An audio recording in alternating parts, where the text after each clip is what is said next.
Hey Randall, how you doing? Good. How are you? I'm better now that I see you, brother. I've been a fan of Oh, yours for a long time. I appreciate When that. Fresh Off the Boat came on. My mother and I, we watched it every week. Oh, wow. I fail. Yes, we did. We were supporting other people of color. I thank you so much. That means a lot to me.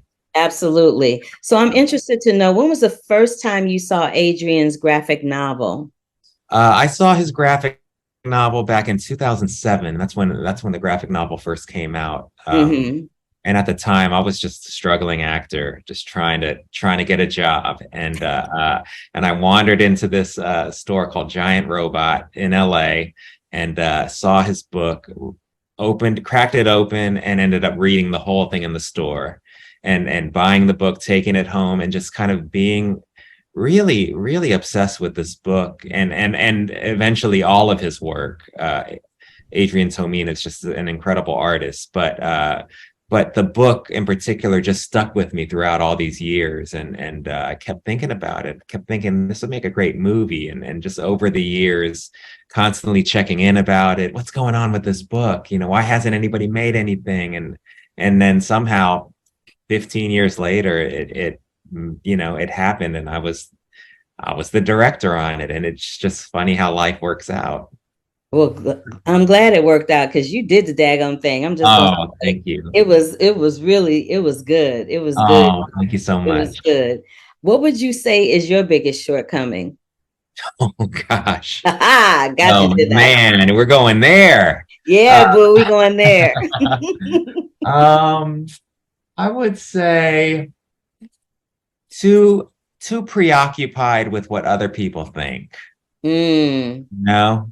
I Uh, think that's an artist thing, though. Don't you think that's like an artist actor thing? I think so. I think so, but it's something that I actively try to not be concerned about, but it always creeps back in there, like and it's I think back in the day it used to be a lot more crippling, for me, but now I think I've managed to have it under control, and also as you get older, it's like I just kind of care less about people's opinions of me, but it still creeps in, it still creeps in. I'm a people pleaser, so I want people to feel good and to feel happy in life, and I want to play a part in that whenever possible. So when people, don't like me or don't like something I do, it has a tendency to affect me more than it should.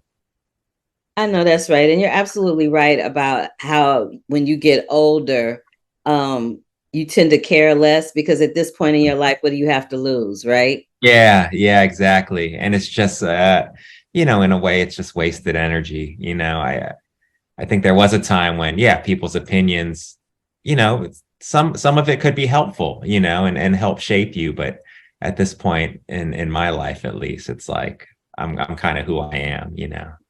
Well, at this point in my life, I am happy that I got to speak with Mr. Randall Park about Aw. shortcomings, honey. This was the jam. I was so happy to see Asian people not put in a monolith of a certain thing Oh, wow. because as a person of color, I know what that feels like.